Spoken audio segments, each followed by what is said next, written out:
এর টপিক হচ্ছে যে কফি ড্রিংক করার পরে অনেককে দেখবেন অনেক টায়ার্ড ফিল করেন। এটা কি জন্য? সেটি নিয়ে আজকে আলাপ করব। আপনারা জানেন কফি হচ্ছে যে একটা স্টিমুল্যান্ট ড্রাগ। স্টিমুল্যান্টটা যে আন্ডার সার্টেন কন্ডিশন কখনো কফিটা প্যারাডক্সিক্যালি আপনাকে ফিলিং অফ স্লিপিনেস করে থাকে এবং অ্যালার্টনেস এর পরিবর্তে এই যে স্লিপিনেস করে থাকে এটাকে আমরা অনেক সময় টলারেন্স ফিনোমেনন বলে থাকি। তো কফিটা কিভাবে কাজ করে? কফি আপনারা জানেন এডিনোসিন কে ব্লক করে ব্রেইনে। এডিনোসিনটা আবার কি? এডিনোসিন আমরা যখন দিনের শেষে কাজ করে ক্লান্ত হয়ে বাসা ফিরি, এই ক্লান্তিটা হয় এডিনোসিন অ্যাকুমুলেশনের জন্য ব্রেইনে। তো এই এডিনোসিনকে যখন ব্লক করে কফি, তখন অন্যান্য যে নিউরোট্রান্সমিটার ব্রেইনে আছে, যেমন ডোপামিন, নরএপিনেফ্রিন, এগুলো কিন্তু ইনক্রিজ হয় এবং যার ফলে আমরা অ্যালার্টনেসটা পেয়ে থাকি। হুম? তো অ্যালার্টনেসটা পেয়ে থাকি। তো এই যে গামা অ্যামিনোবিউটেরিক অ্যাসিড, আমরা যেটাকে গাবা বলে থাকি, ইনহিবিটর করে থাকে এবং যে নিউরোট্রান্সমিটার কথা বললাম নরএপিনেফ্রিন, ডোপামিন, এগুলো যে রিলিজ হয়ে থাকে সেগুলো আমাদের অ্যালার্টনেস করে থাকে। কিন্তু আহ, এইভাবে যখন ব্লক করে থাকে এবং আমরা কফি ড্রিঙ্ক করে থাকি, পরবর্তীতে এটি কিন্তু টলারেন্সে রূপ নেয়। মানে হচ্ছে যে আপনি যে পরিমাণ অ্যালার্টনেস পেয়ে থাকতেন, ধরুন ফর এক্সাম্পল 1 কাপ কফিতে, পরবর্তীতে সেই পরিমাণ অ্যালার্টনেস পেতে 1 কাপ থেকে বেশি লাগতেছে এবং এইভাবে ইনক্রিজ হচ্ছে। তো এই ইনক্রিজটা হওয়ার জন্য এটাকে আমরা টলারেন্স বলে থাকি এবং আহ, এরকম হলে তখন আপনার আহ, যে অ্যালার্টনেস, যে স্লিপিনেস, আহ এইগুলা উপর প্রভাব ফেলে। তো এই জন্য তখন কি হবে? কফির গুণগত মানটা যে কমে যায় এবং এই জন্য আপনাকে একটু ব্যাকআপ হতে হবে, কফিটা কমিয়ে ফেলতে হবে। আপনার এই অ্যালার্টনেসটা ইনক্রিজ করার জন্য আপনাকে ড্রিঙ্ক করতে হবে বেশি, তারপর ফিজিক্যাল এক্সারসাইজ করতে হবে, কফিটা কমিয়ে ফেলতে হবে। এগুলি হচ্ছে যে আহ, করতে হবে যাতে ব্রেনকে কোনোভাবে রিসেট করা যায়, যে এডিনোসিন রিসেপ্টরকে যাতে আরো বেশি ব্লক করতে পারে পরবর্তীতে কফি খেলে, সেটাই করতে হবে। তো প্রত্যেক ব্যক্তির কফির মেটাবলিজম এবং ইন্ডিভিজুয়ালি কিন্তু ডিফারেন্স আছে। আপনি আহ, যখনই কফি ড্রিঙ্ক করে থাকেন, ফার্স্ট 45 মিনিটসে এটা প্লাজমা প্রোটিনে বাইন্ড হয়ে থাকে এবং সারা শরীরে এটা ডিস্ট্রিবিউট হয়ে থাকে, even crossing the blood brain barrier.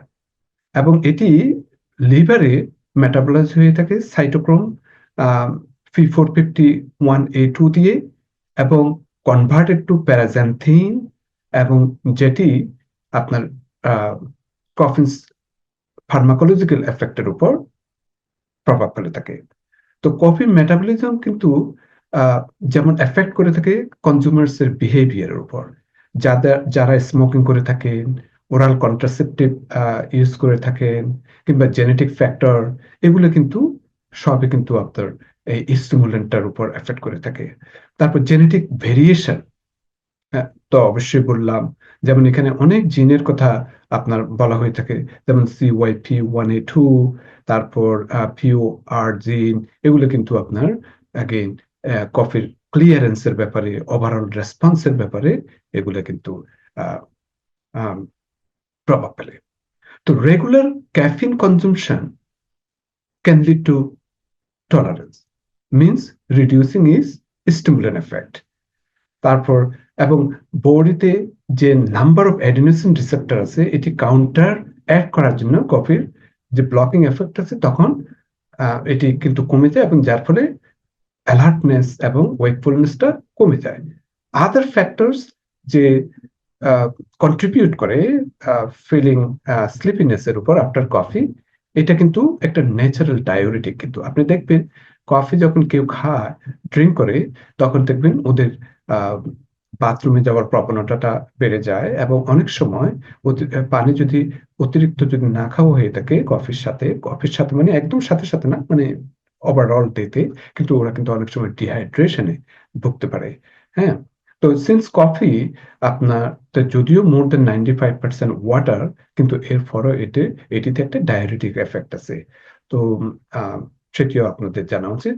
Coffee also impact blood sugar level.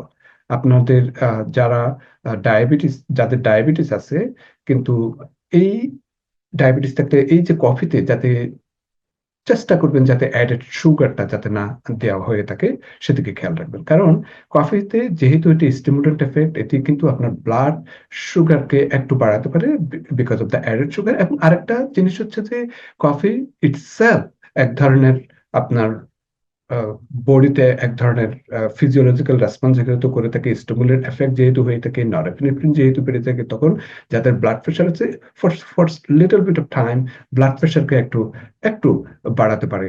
তারপর যেহেতু এটিতে এক ধরনের স্ট্রেস, কোড এন্ড কোড স্ট্রেস হরমোনের কিছুটা ভূমিকা পালন করে থাকে, হরমোনের মতো, হরমোন না একই, সেই ক্ষেত্রে আপনার এই যে ব্লাড গ্লুকোজের ক্ষমতাটাও বাড়িয়ে তোলে। তো এই জন্য যখন কফি ড্রিঙ্ক করবেন তখন চেষ্টা করবেন যে হাঁটতে হাঁটতে যাতে ড্রিঙ্ক করা হয়ে থাকে, যাতে একটু কাউন্টার এফেক্ট হতে পারে, একটু এক্সারসাইজের মতো ওয়াকিং এর মাধ্যমে সেটি করা যেতে পারে।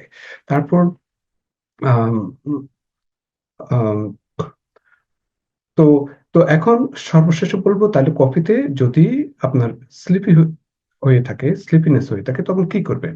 তাহলে আপনাকে বুঝতে হবে আপনার কফির টলারেন্সটা বেড়ে যাচ্ছে এবং আপনার আগের মতো সেটি কাজ করছে না। আপনাকে একটু ব্যাকআপ হতে হবে, বেশি করে ড্রিঙ্ক করতে হবে, তারপর একটু ওয়াকিং বা এক্সারসাইজ করতে হবে, এবং আস্তে আস্তে যে যে উইথড্রল এফেক্টটা আছে এগুলি আস্তে আস্তে চলে যাবে এবং টলারেন্সটা চলে যাবে, এবং পরবর্তীতে আবার ঠিক মতো কফিটা ড্রিঙ্ক করতে পারবেন। Thank you.